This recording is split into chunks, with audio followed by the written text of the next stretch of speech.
Good morning friends, welcome to my channel नो की मोहब्बत और आप देख रहे हैं साइलेंट लव। लास्ट एपिसोड में हमने देखा था कि जहाँ पर जो हमारी वंशिका रहती है उसके फादर्स के बीच में काफ़ी ज़्यादा लड़ाई झगड़े हो जाते हैं और उसके जो फादर रहते हैं वो उसे इतना जम के डांट देते हैं जिसकी वजह से वो अपने एटीट्यूड में आकर, अपने सेल्फ रिस्पेक्ट के आकर घर छोड़ देती है और अपने डैड की बिजनेस वगैरह को सबको छोड़ देती है और कहती है कि मैं जो भी है मैं देख लूँगी, पर मैं ईमानदारी से जीऊँगी, मैं ऐसे बेईमानी की चीज़ें नहीं लूँगी। और ये कहकर वो वहाँ से निकल जाती है। जब आरोही ये सब देखती है तो आरोही उसे लेकर आती है और आरोही उसे पूछती है कि ये सब चीज़ें हुई क्या है। आरोही को सब कुछ बताती है, इवन वो पैर पकड़ के माफ़ी तक मांगती है आरोही से भी और उसकी सिस्टर से भी, क्योंकि कहीं ना कहीं उसके फैमिली की वजह से वो रिस्पॉन्सिबल थी। इसका ये गेस्चर देखकर यहाँ पर सबको बहुत ज़्यादा दर्द होता है और सब समझते हैं कि यहाँ पर सबसे ज़्यादा गिल्टी कोई है तो वो खुद वंशिका खुद है, क्योंकि वंशिका कभी भी नहीं चाहती थी कि उसकी वजह से कभी भी किसी की लाइफ डिस्ट्रॉय हो, लेकिन कहीं ना कहीं उसकी लाइफ डिस्ट्रॉय उसकी डैड की वजह से उसकी लाइफ डिस्ट्रॉय हो रही थी। तो जब वो सुबह का मॉर्निंग का टाइम होता है और तब उसकी जो मॉम रहती हैं वो एक्चुअली यहाँ पर वंशिका को डिसरिस्पेक्ट कर देती हैं और जिसकी वजह से वंशिका यहाँ से चली जाती है। यहाँ पे आरोही उसे बताती है कि वो वंशिका से प्यार करती है और वो उसके बिना नहीं रह सकती है। ये मम्मी सुनकर तो पहली बात तो आरोही को भी थप्पड़ मारती हैं कि ये सब चीज़ें हम एक्सेप्टेबल नहीं हैं और दोनों के बीच में भी काफ़ी बहस होती है। जब यहाँ पर आरोही जो रहती है वो बहुत ज़्यादा कांटेक्ट करने की कोशिश करती है वंशिका को, लेकिन वंशिका एक बार भी उसके फ़ोन्स को पिकअप नहीं करती है, आंसर नहीं कहती है। और जब आरोही अपने ट्यूशन्स क्लासेस के लिए उस एरिया के वहाँ पर जाती है तब उसे वहाँ पर सबसे पहले वंशिका दिखती है, जो उसे भाग कर सबसे पहले थप्पड़ मारती है और उसे हक करती है। उसे बोलती है कि how could you do this to me, तुम मुझे छोड़ के कैसे जा सकती हो। तभी उसे बोलती है मैं तुम्हें छोड़कर नहीं जाना चाहती थी, बट मैं तुम्हारे ऊपर बर्डन नहीं बनना चाहती थी। तो कहती है ये सब चीज़ें जो तुम मेरे को, मतलब ये सब चीज़ें जो मैं आज अचीव करा है ना, इसके लिए सबसे ज़्यादा रिस्पॉन्सिबल तुम हो। तुमने मेरे हार्ड टाइम पे कभी मुझे छोड़ा नहीं और अब तुम चाहती हो कि मैं तुम्हें छोड़ दूँ। ऐसे कैसे हो सकता है। अब उसके आगे दोनों अपार्टमेंट में बैठे थे तो उसे बोलती है कि अब क्या सोचा है आपने। तो उसे बोलती है मैं थोड़ी सी एमबीए हूँ, ऑनर की डिग्री है तुम्हारी वजह से, तो मैं जॉब्स के लिए यहाँ पे अप्लाई करूँगी और देखते हैं अगर जॉब मुझे मिल जाती है तो हमारी आधे से ज़्यादा प्रॉब्लम्स यहाँ पे सॉल्व हो जाएगी। और मैं अपने डैड के बिजनेस को तो हैंड ओवर अभी करना नहीं चाहती हूँ, because I don't want to be go in that place जहाँ पर एक्चुअली में सिर्फ करप्शन ही करप्शन हो। तो उसे कहती है कि ठीक है, ये घर अच्छा है। तो उसे कहती है छोटा है ना काफ़ी। तो कहती है घर छोटा नहीं है, एक्चुअली आपको एक बहुत अच्छे से घर में रहने की आदत है तो थोड़ा बहुत हो जाता है। तो उसे कहती है बचपन से रईसों की तरह रही हूँ, अब झेलना पड़ेगा। कोई बात नहीं, स्ट्रगल तो लव की लाइफ में आते हैं, सब देख लेंगे हम लोग। तो उसे कहती है कि अकेले तो देखना नहीं है ना, मैं भी तो हूँ आपके साथ। तो उसे कहती है पता नहीं तुम क्यों इस प्रॉब्लम में फंस रही हो, मुझे ऐसा क्यों फीलिंग आ रही है कि तुम इस प्रॉब्लम में ना ही फंसो तो ज़्यादा बेटर है। ये मेरे और मेरे डैड की प्रॉब्लम है, तुम मेरे डैड को जानती तक नहीं हो। यू डोंट इवन नो कि मेरे डैड कितने ज़्यादा मतलब क्रूलेस्ट पर्सन है। जब वो अपनी वाली पर आएंगे तो अपनी बेटी को भी नहीं बख्शेंगे। तो तुम ये सब चीज़ों से ना जितना दूर रहोगी उतना ज़्यादा अच्छा है। आई डोंट वांट कि मैं तुम्हें ट्रबल में नहीं डाल सकती हूँ। मेरी मेरी वजह से अगर तुम थोड़ी सी भी ट्रबल में आई ना, मुझे ये चीज़ है ना ज़िंदगी भर अंदर ही अंदर पछतावा रहेगा। तो कहती हैं ये सब चीज़ें आपको मुझे अपनी गर्लफ्रेंड बनाने से पहले सोचना चाहिए था। राइट नाउ मैं आपकी गर्लफ्रेंड हूँ और मैं गर्लफ्रेंड होने के चक्कर में मैं आपको अकेला नहीं छोड़ सकती। For me you are the most important person in my life. और जब आप मेरे लिए सबसे ज़्यादा इम्पॉर्टेंट हो तो चाहे दुनिया इधर से उधर हो जाए मैं नहीं डरती। मैं आरोही शर्मा हूँ, I am a self women, okay. मैं, मेरे लिए भी सेल्फ रिस्पेक्ट सबसे ज़्यादा मायने रखती है।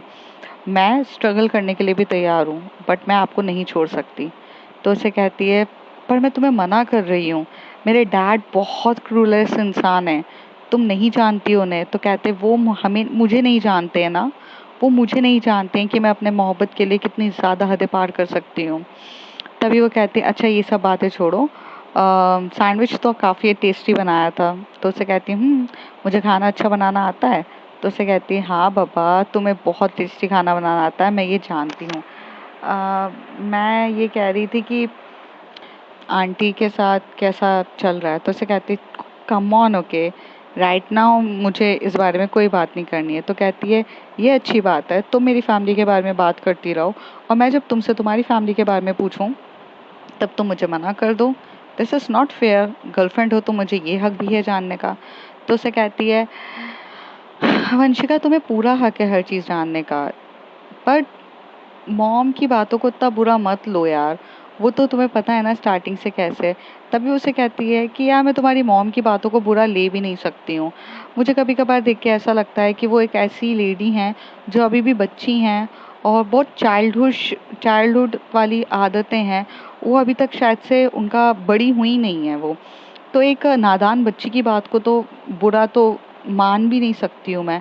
मुझे ऐसी वाली फीलिंग आती है उनके साथ कि वो अभी भी बच्ची हैं, मतलब उनके लिए पैसा उनको कोई देगा हाथ में लॉलीपॉप तरीके से, तो वो पैसों के लिए मतलब खुश हो जाएंगी। सो मेरे लिए ना वो मैटर भी नहीं करता है कि मैं उनकी बातों को इतना सीरियसली लूँ। तो उसे कहती है अगर ऐसा था तो तुम छोड़ के क्यों चली गई मुझे। तो कहती हैं right now I want to sort out my problems. मैं तुम्हारे ऊपर बर्डन नहीं बनना चाहती हूँ। तुम पहले ही छोटी को संभाल रही हो, घर पे सबको संभाल रही हो, हर चीज़ कर रही हो, तुम घर की बड़ी बेटी हो के तुम्हारे ऊपर कितनी रिस्पॉन्सिबिलिटीज़ है। मुझे देखो, मेरे ऊपर कोई रिस्पॉन्सिबिलिटी नहीं है। I don't want to be the burden at all. Aarohi की वंशिका ये सारी बातें आरोही को कह रही रहती है। आरोही उसको दम के थप्पड़ मारती है, और इस बार बहुत प्यार से थप्पड़ मारती है, मतलब जम के नहीं मारती है बट बहुत प्यार वाला थप्पड़ मारती है, और कहती है अच्छा कुछ ज़्यादा ही बड़ी नहीं हो गई हो आप, आपसे बड़ी मैं हूँ, ओके, और I know how to handle it. तो कहती है ओके, माय मम्मी फिगर हो ना तुम तो उसे कहती है कि बार बार ना तुम याद मत दिलाया करो। तो कहती है ओ अच्छा, तो वो चीज़ें याद आ गई तुम्हें। देखो आज तो फ्लैट में कोई भी नहीं है, क्या प्लान है। तो कहती है बस यही सोचते रहा करो। हाँ, ये फ्लैट मेरे लिए तो लिया है आपने। तो कहती है हाँ, फ्यूचर में जाके हम इससे बड़े वाले फ्लैट में रहेंगे, ठीक है। ये तो अभी थोड़ा सा स्ट्रगलिंग पीरियड है मेरा, स्ट्रगलिंग पीरियड ख़त्म होगा ना उसके बाद ना हम अच्छे से बड़े से फ्लैट में रहेंगे, डोंट वरी फॉर दैट। तो उसे कहती है आई होप सो। तो उसे कहती है कि अच्छा तुम्हें अपनी कोचिंग क्लासेस के लिए जाना चाहिए। तो उसे कहती है बट मेरा मूड नहीं है। तो कहती है don't spoil your career, don't spoil. तुमने ये लोकेशन देख ली है, मैं तुम्हें यहाँ पर लेकर आई हूँ तुम्हें ये विश्वास दिलाने के लिए कि वंशिका महाजन कभी किसी को छोड़ती नहीं है। वंशिका महाजन जिसका हाथ पकड़ती है लाइफ टाइम तक के लिए पकड़ती है, चाहे वो खुद भी कितने ट्रबल में हो, लेकिन वो तुम्हें ट्रबल में नहीं डालेगी। ये मेरी क्वालिटी है।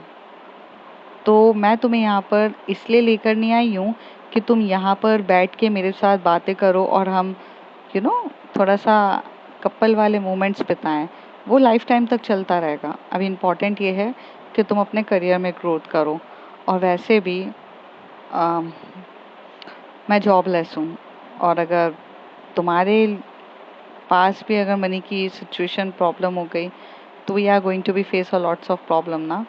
तो आई होप यू अंडरस्टैंड मेरा क्या कहने का मतलब है।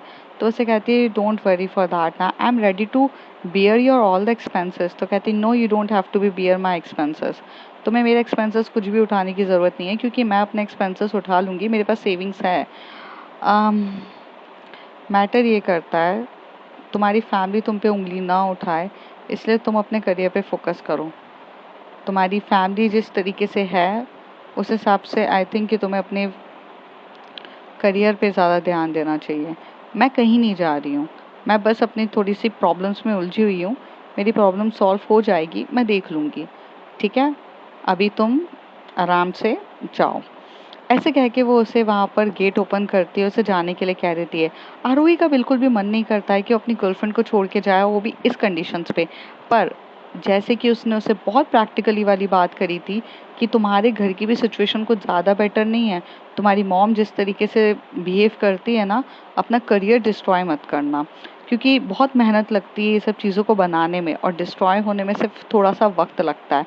तो वो उसकी चीज़ों को काफ़ी अच्छे से समझती है और चुपचाप यहाँ से जाती है कोचिंग क्लासेस।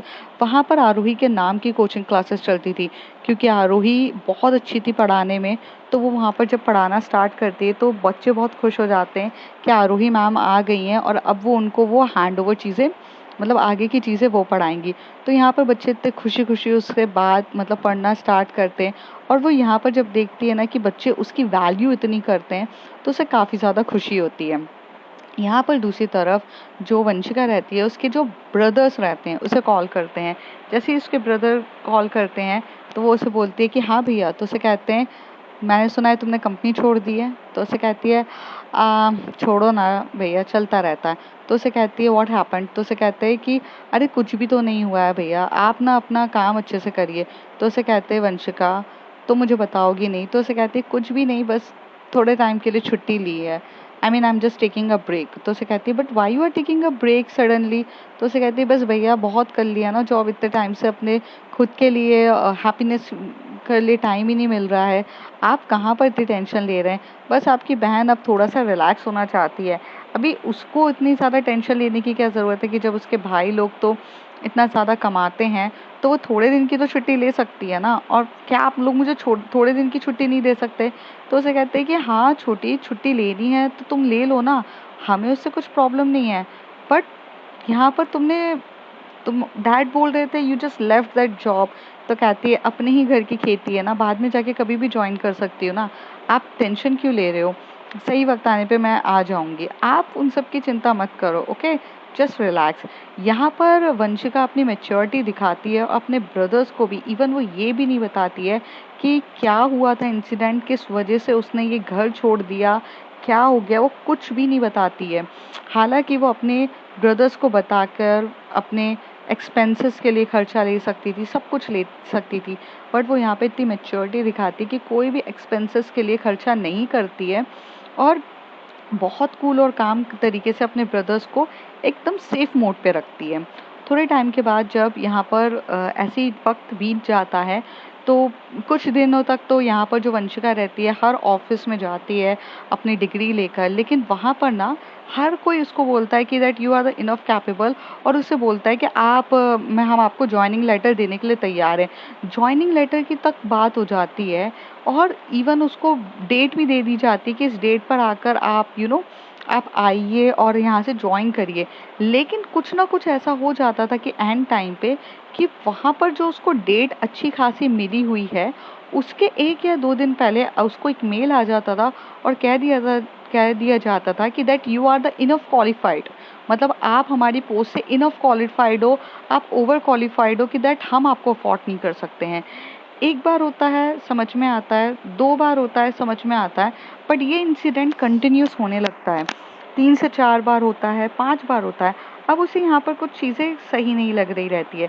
इवन वो यहाँ पर 5 6 7 कंपनी जाती है, और हर 7 कंपनी में उसका सिलेक्शन होने के बाद उसका सिलेक्शन हट जाता था। ये चीज़ अब उसको समझ में नहीं आ रही थी। तभी वो वहाँ पर ना उसका जो स्टाफ में ना एक बहुत अच्छा दोस्त था, वो उसे फ़ोन करती है और उसे फ़ोन करके बोलती है रौनित। तो रौनित बोलता है अरे वंशिका मैम, आपने मुझे यहाँ पर कॉल कैसे किया। तो कहते हैं रौनित ऐसे ही कॉल किया है मैंने तुम्हें, एक्चुअली मुझे एक बात जाननी थी। तो उसे कहते हैं कि हाँ बोलिए। तुम मेरे लिए एक चीज़ फाइंड आउट करोगे, अगर तुम फाइंड आउट कर सकते हो तो it's will be a very enough help for you. अब रौनित जो था यहाँ पर तो पागल था वंशिका के लिए। तो वंशिका की बात को सुनते हुए बोलता है अरे आप बोलो ना, आपको क्या है। तो कहते हैं मुझे ना एक चीज़ का डाउट है, क्या तुम यहाँ पर एचआर टीम वाले के पास जाकर ये सब चीज़ें पता कर सकते हो कि ये मैं जो कुछ कांटेक्ट कुछ कंपनीज दे रही हूँ, उस कंपनी से क्या हमारी कंपनी से कॉल गया है या मेल गया है, तुम्हें सिर्फ ये चेकआउट करना है। तो उसे कहते हैं कि ओके, मैं कर लूँगा। तो उसे बोल देती है। यहाँ पर जो आरोही रहती है वो बड़े अच्छे से आती है वंशिका के पास और उसे कहती है कि क्या हो गया है। तो उसे कहती है कि कुछ नहीं, मुझे एक चीज़ का डाउट हो रहा है। तो उसे कहती है कि क्या। तो उसे कहती है मेरे डैड ना मेरी जॉब लगने नहीं दे रहे हैं कहीं पर। तो उसे कहती है मीन्स क्या मतलब। तो वो बोलते हैं कि मेरे डैड, ये मैंने कहा था ना कि मेरे डैड बहुत क्रूअल इंसान है। जब वो अपने वाली पर आते हैं तो वो भूल जाते हैं कि मैं उनकी बेटी हूँ। उन्होंने मुझे बोला था कि मैं तुम्हें जब इतने अच्छे से तुम्हें समझा रहा हूँ, तुम समझ जाओ तो ज़्यादा बेटर है, वरना मुझे अपने तरीके से समझाना आता है। और वो अपने तरीके से मुझे समझा रहे हैं कि मैं उनके पास जाऊँ, उनके पास गिड़गिड़ाऊँ, और जो उनका घर छोड़कर आई हूँ मैं, उसके लिए वो मुझे वहाँ बुलाना चाहते हैं, बट मैं नहीं जाऊँगी। तो उसे कहती है, बट तुम्हें ऐसा क्यों लगता है? कहती है, मेरी हर कंपनी में सिलेक्शन होता है, और जब मेरी जॉइनिंग आने वाली रहती है, तभी एंड टाइम पे मेरा सिलेक्शन नहीं हो रहा है। तो कहती, हो सकता है कि कुछ और रीज़न हो, बट तुम इतनी श्योर कैसे हो कि तुम्हारे डैड कर रहे हैं? तो कहती है, मैं जानती हूँ ना मेरे डैड को। आरोही, हम सही ना कहीं हम सब किसी ना किसी को बहुत अच्छे से जानते हैं। जैसे तुम अपनी मॉम डैड को जानती हो, वैसे मैं भी उनको बहुत अच्छे से जानती हूँ। वो मिस्टर महाजन हैं, एक ऐसे महाजन जो सबकी डिस्ट्रॉय कर दे। बलदेव महाजन है मेरे डैड। बलदेव टेरर का दूसरा नाम है। जब वो अच्छे एम्प्लॉय सपोर्ट करते हैं तब वो बहुत अच्छे से उनको अच्छे से रखते हैं, लेकिन जब दूसरी वाली बात आती है तो then he very easily destroy, and now he is non a destructive mode. अभी वो मुझे डिस्ट्रॉय करने के मूड में है। आरोही ये सुनती है तो उसे कहती है कि अब क्या सोचा है, क्या तुम अपने डैड के पास वापस जाओगी? तो उसे कहती है कि नहीं, मैं मेरे डैड के पास वापस नहीं जाऊंगी, मैं कुछ ना कुछ कर ही लूँगी। तो कहती है, बट तुम श्योर हो? तो उसे कहती है कि हाँ, मैं लगभग तो श्योर हूँ, बट श्योर होने के लिए मैंने यहाँ पर रौनक को कहा है कि वो मेरे लिए इन्फॉर्मेशन निकाल कर आए। तभी यहाँ पे आरोही बोलती है, रौनक कौन है? तो कहती है, मेरा कलीग था कॉलेज ऑफिस में, मुझ पे फ्लैट था। तभी यहाँ पर वो अपना थोड़ा सा पजेसिव नेचर जो आ जाता है, उसे कहती है कि फ्लैट था मतलब डिड यू गाइस? तो उसे कहती है, means you mean that we guys hang out? तो कहती है, या मतलब तुम ऑफिस की कितनी सारी पार्टीज में जाती थी, तो क्या तुम उसी के साथ जाती थी? तो कहती है कि हाँ, मैं उसके साथ तो जाती थी बहुत सारी। He is very nice guy. Flat था मुझ पर, आई मीन लट्टू था मुझ पे। फ्लैट तो एक छोटा सा वर्ड है। अगर मैं उसको बोलूँ ना मेरे लिए जान दे दे, तो हंसते हंसते दे देगा वो। यहाँ पर जो वंशिका रहती है वो एकदम से ये कहती है, और कहती है, जान ना ले लूँ मैं उसकी? इतना ज़्यादा क्लोज होने की क्या ज़रूरत थी तुम्हें? क्यों तुम लोगों को गलत वाइब्स देती हो? तो उसे कहती है, ओ कम ऑन, मैंने कोई गलत वाइब्स नहीं दी। अब लोग मुझ पे फ्लैट होते हैं तो मैं क्या कर सकती हूँ? People loves me. तो उसे कहती है कि तुम तो कुछ करती ही नहीं हो ना, तुम तो मतलब एकदम सती सावित्री वाली लड़की हो। लोग तुम्हें फ्लर्ट करेंगे लेकिन तुम्हें उसका फ्लर्ट करते हुए वो दिखता नहीं है ना। तो कहती है, अरे तुम्हारा अभी फिर से वाइफी मोड ऑन हो गया? तो उसे कहती है, वो बंद ही कब हुआ था? और वैसे भी वाइफी मोड ऑन क्या, मैं तुम्हारी वाइफ ही हूँ। तो उसे कहती है, अच्छा? तो उसे कहती है, हाँ, मैं तुम्हारी वाइफ नहीं हूँ? तो उसे कहती है, पर वाइफ लोग तो हस्बैंड का ख्याल रखती हैं। तो उसे कहती है, हाँ, तो मैं कब तुम्हारा ख्याल नहीं रखती हूँ? तो कहती है, पर तुम तो मुझे किस भी नहीं करती हो, तुम तो मुझे सूखा सूखा रख रही हो। वाइफ लोग तो थोड़ा सा गीला गीला करती हैं, I mean you mean to say कि वो काफ़ी हैप्पी रखती हैं। तो उसे तभी वंशिका को एकदम से मारते हुए कहती है, शट अप, तुम्हें जब देखो यही दिखता है। तो कहती है, हाँ बट तुम्हें समझ में नहीं आता ना। तो उसे कहती है, चुप रहो, रौनक से ज़्यादा बात मत किया करो। तो कहती है, ओके माय गर्लफ्रेंड। थोड़ी देर के बाद ना यहाँ पे रौनक का फ़ोन आता है। तभी वहाँ पर आरोही खड़ी रहती है और आरोही बोलती है कि क्या हो गया?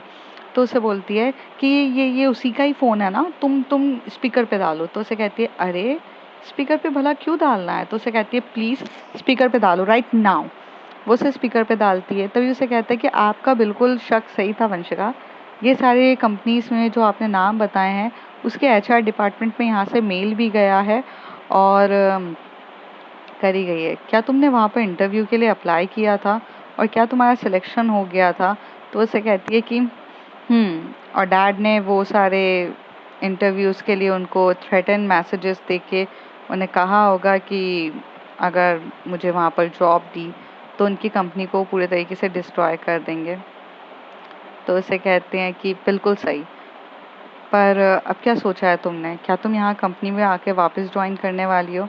तो उसे कहती है कि अभी तक तो मैंने कुछ भी नहीं सोचा है, बट हो गया। तो वही वो कहते हैं वैसे भी 2 मंथ्स हो चुके हैं, इस 2 मंथ्स में तुम एक बार भी नहीं है। अच्छा, अगर तुम फ्री हो तो can we hang out? I mean, I know you are very depressed this times, तो क्या हम मिलकर थोड़ा सा एक दूसरे के साथ मिल सकते हैं? तभी यहाँ पर आरूही ऐसे गुस्से से देख रही रहती है और एकदम से फ़ोन उठा के बोलती है नहीं, वो नहीं मिल सकती है, और वो कोई डिप्रेस नहीं है, उसके साथ मैं हूँ, और फ़ोन कट कर देती है। तभी वंशिका उसकी तरफ देख के बोलती है मुझे समझ में नहीं आता, इतना टाइम हो गया है, 3.5 साल होने को आ रहे हैं, वी आर टुगेदर, बट इस 3.5 साल में तुम्हारा अभी भी गुस्से का मोड और मतलब जेलसी का लेवल कुछ ज़्यादा ही हाई नहीं रहता? तो उसे कहता है तो 4 साल हो जाए, 5 साल हो जाए, 10 साल हो जाए, बट हम एक दूसरे के बिना नहीं रह सकते, और मैं तब भी इतना ही जेलस होंगी। Okay my angry bird, come to here. और ऐसे करके वो उसे हक करती है और हक करके उसके लिप पे अपना लिप रख के किस कर रही रहती है, और वो दोनों बहुत पैशनेट तरीके से किस करते हैं। और थोड़ी देर के बाद वो उसे बोलती है वंशिका, अभी क्या सोचा है तुमने? तो उसे कहती है कि वही सोच रही हूँ, क्या सोचा है, डैड तो बस पीछे पड़े हैं, देख लेंगे, तुम टेंशन मत लो, अभी टाइम है, मैं तुम्हारे लिए ये सब चीज़ें लेकर आई थी। तो उसे कहती है बट मैंने तुम्हें कहा था ना कि तुम्हें मेरे लिए कुछ लेकर नहीं आना है। तो कहती है क्यों, मैं तुम्हारी गर्लफ्रेंड नहीं हूँ, मैं तुम्हारे लिए खाना पीना ये सब नहीं लेकर आ सकती हूँ? और ऐसे करके वो उन दोनों के वहाँ पर बैठते हैं और काफ़ी एक दूसरे के साथ खा रहे रहते हैं, और मतलब एक दूसरे से मतलब काफ़ी अच्छे से बात कर रहे थे।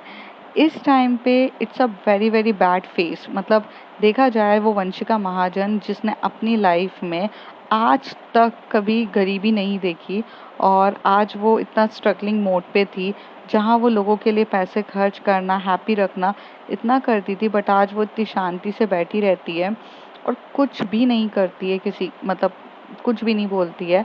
पर इस बीच में भी जब वो आरोही के साथ रहती है तो वो काफ़ी खुश रहती है, हैप्पी रहती है, और बहुत ज़्यादा उन दोनों के बीच में हैप्पी डैप्पी मोमेंट्स भी चल रहे रहते हैं। तो वो दोनों गरीबी में ही सही पर खुश तो काफ़ी अच्छे से रहते हैं। थोड़ा टाइम इसी तरीके से बीत जाता है, और जब बीतने के बाद यहाँ पर फिर से उन लोग का स्ट्रगलिंग मोड स्टार्ट हो जाता है।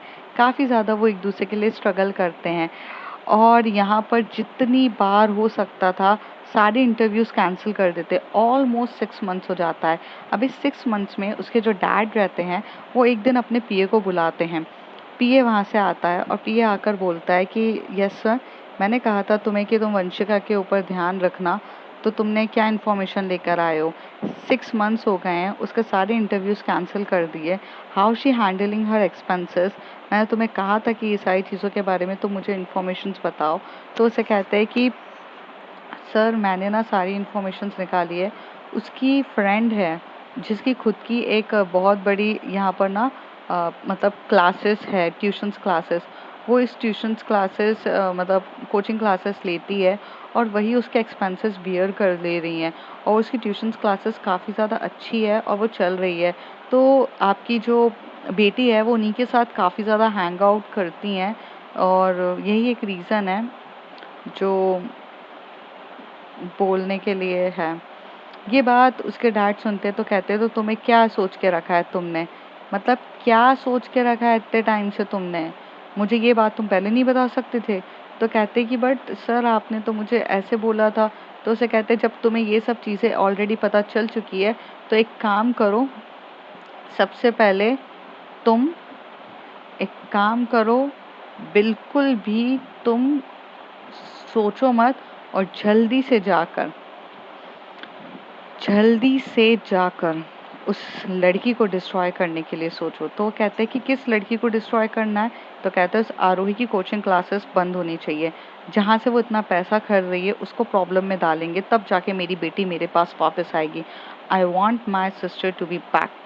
तो उसे कहती है कि क्या, तो उसे कहते हैं कि आप उस लड़की के साथ ऐसा क्यों करेंगे? तो कहते हैं मैंने तुम्हें जितना बोला है ना तुम उतना करो, अदरवाइज तुम्हें पता है ना कि मैं क्या करूँगा। और ये बोल देता है वो, वरना तुम्हारी भी लाइफ को मैं डिस्ट्रॉय कर दूंगा। तो वो कहता है ठीक है।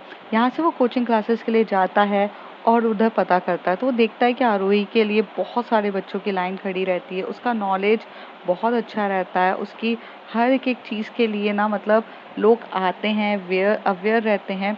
एक बहुत अच्छा उन लोगों के बीच में एक हेल्दी रिलेशनशिप्स रहते हैं। और यहाँ पर जो रहते हैं कि जब आरोही की इतनी फ़ैन फॉलोइंग, मतलब फ़ैन फॉलोइंग नहीं बोल सकते हैं क्योंकि फॉलोइंग बहुत ज़्यादा रहती है कि लोग बहुत ज़्यादा उसकी क्लासेस लेने चाहते हैं और उसकी क्लासेस बहुत ज़्यादा चलती है, तो वो आकर इनको बताता है। आरोही जो रहती है वो अपनी लाइफ में बहुत बेटर चीज़ें कर रही थी, इवन वो अपनी गर्लफ्रेंड के लिए खर्चे भी उठा लेती थी।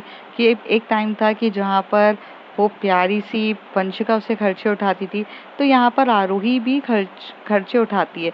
इसी ड्यूरेशन में उसके जो ब्रदर रहता है, जो हमारे वंशिका के ब्रदर रहते हैं, वो उनको जैसे ही पता चलता है कि उसने मतलब ऐसे 2 महीने के लिए ऐसे छुट्टी नहीं ली है, वो एक्चुअली में उसे छोड़ दिया है, तब वो उसे घर पर आते हैं तो नॉक नॉक करते हैं। तो जैसे ही वहाँ पे वंशिका बोलती है आरोही जाकर ना, वो शायद से कोई आया होगा, ज़रा तुम जाके ले लेना। तो उसे कहते हैं कि अच्छा ठीक है। वो जैसी जाती है वहाँ पर मतलब सामान लेने के लिए, उसको लगता है कि सब्जी वगैरह अंडे वगैरह लाकर जो दे रहा होता है, तभी वो कहती है कि आप कौन? तो कहते हैं कि वंशिका महाजन। तो उसे कहते हैं कि हाँ वो अंदर है। तो उसे कहती है कि उनको बोलिए कि उनकी सिस्टर, उनके ब्रदर्स आए हैं उनसे मिलने के लिए, वो मेरी सिस्टर हैं। तो ऐसे वो बोलती हैं। जैसी जैसी वो यहाँ पर एकदम से वो आते हैं, उसके जो ब्रदर रहते हैं वो अंदर की तरफ जाते हैं, देखते हैं तो वो जो रहती है ना, मतलब जो उसकी सिस्टर रहती है, वो अपने हाथों से कपड़े धो रही रहती है और साथ ही साथ उसके साथ कपड़े धोते हुए आरोही भी उसकी मदद तो कर रही थी। तो जब वो ऐसी चीज़ हो जाती है तो उसके ब्रदर जो रहते हैं वो एकदम से बोलते हैं, are you stupid, what are you doing right now, are you out of your mind, मतलब तुम्हें समझ में आ रहा है कि नहीं, तुम क्या कर रही हो? तो वो कहती है कि क्या मतलब? तो उसे कहती है कि क्या कर रही हो तुम, ये चीज़ें बिल्कुल भी सही नहीं है, तुम यहाँ आकर क्या कर रही हो? तो कहते ब्रदर कूल ओके, मैं सिर्फ कपड़े ही तो धो रही हूँ। तो उसे कहते हैं कि what do you mean by कपड़े धो रही हो, तुम्हें ये चीज़ें समझनी चाहिए कि तुम वंशिका महाजन हो, महाजन ग्रुप्स ऑफ इंडस्ट्रीज़ की एक लौती बेटी, जिसको यहाँ पर ये सब चीज़ें करने की ज़रूरत भी नहीं है। तो समझ में नहीं आ रहा है, मतलब क्या कर रही हो तुम? और तुमने छुट्टी हमको झूठ बोला, तुमने घर छोड़ दिया, तुमने ये कर दिया, क्या हुआ है? तभी वो उसे कहती है कि डैड के साथ थोड़ी सी लड़ाई झगड़े हो गए थे भैया, कुछ इशू नहीं है, हो जाता है वो। तो उसे कहते हैं come on, you not even talking to your brother कि what you are facing alone, तुम्हें बताना चाहिए, तुम्हारे ब्रदर अभी जिंदा हैं तुम्हारे खर्चे उठाने के लिए। वो कहती है बात खर्चों की है ही नहीं, मुझे कुछ खर्चा है भी नहीं है, but I am happy right now, no you are going to rejoin that. तो उसे कहती है नो, डैड ने काफ़ी इंसल्ट कर दी थी, और आपको पता है ना कि मैं काफ़ी ज़्यादा स्टबर्न हूँ, मैं सिद्धि बहुत हूँ, स्टबर्न हूँ, मैं ज्वाइन नहीं कर सकती। डैड ने तुम्हें सारी कंपनीज में अप्लाई कर रही हो, उस भर भी तुम्हें जॉब लगने नहीं दे रहे हैं, वो अपनी बेटी को वापस चाहते हैं, और या तो उनका ज़िद टूटेगी या तो तुम्हारी ज़िद टूटेगी, तुम दोनों की लड़ाई में हमेशा से यही हुआ है। तो वो अपने बोलते कि डैड और मैं, हमारे बीच में ऐसा ही होता है, वो भी ज़िद्दी हैं, मैं भी ज़िद्दी हूँ, अब देखते हैं होता क्या है, या तो वो हारेंगे या तो मैं हारूंगी। तभी उसका छोटा वाला भाई कहता है कि अपनों से भले क्या लड़ाई झगड़े करना, पर हुआ क्या है मैटर। यहाँ पर वंशिका भी अपने मैटर नहीं बताती है, तो तभी वहाँ पर उसका बड़ा भाई कहता है डैड भी हमें ये बताने के लिए तैयार नहीं है कि तुम दोनों के बीच में किस मैटर पे लड़ाई हुई है। तो उसे कहते हैं जब डैड बताने के लिए रेडी नहीं है तो इट्स ऑल अबाउट कि बिटवीन अस, आप लोग चिंता मत करिए, थोड़े टाइम के बाद सब कुछ ठीक हो जाएगा। और ऐसे कह के अपने डैड वो करते हैं। तभी उसके जो ब्रदर रहते हैं एक कॉल घुमाते हैं, और कॉल घुमा के उसके घर में जो चीज़ें एक्सपेंसेस नहीं होती है वो लग्जरी एक्सपेंसेस लाके उसके ब्रदर्स रख देते हैं। तभी वो कहती है बट नहीं चाहिए। वॉशिंग मशीन लाकर रखते हैं, सबसे पहले रेफ्रिजरेटर्स लाके रखते हैं, एक बड़ी सी टीवी रखते हैं, वहाँ पे सोफ़ा सेट नहीं रहता है तो उसके ब्रदर्स लोगों ने एक सेकंड कॉल में करके उसका जो नॉर्मल गरीबों वाला घर रहता है उसको वेल फर्निश घर कर देते हैं और कहते हैं कि इसका जितना भी एक्सपेंसेस है I am going to bear it. I don't say a single word, you are my sister, I am going to bear it. उसके ब्रदर्स बहुत ज़्यादा अच्छे रहते हैं, लेकिन उसके ब्रदर्स अपने डैड के वो नेगेटिव साइड्स के बारे में भी नहीं जानते थे। और उसके जो ब्रदर्स रहते हैं, इतनी बड़ी कंपनी रहती है, डिफरेंट डिफरेंट प्रोडक्ट्स रहते हैं, वो अलग अलग चीज़ों में काम करते थे, तो उन्हें कुछ भी आइडियाज़ नहीं रहता है। आरोही जब उनकी तरफ देखती है तो काफ़ी अच्छे से उनको लगता है कि उसके ब्रदर कितने लविंग वाले हैं। तो फ्रेंड्स आगे जाके देखते हैं होता है क्या। If you like my story, like share and subscribe.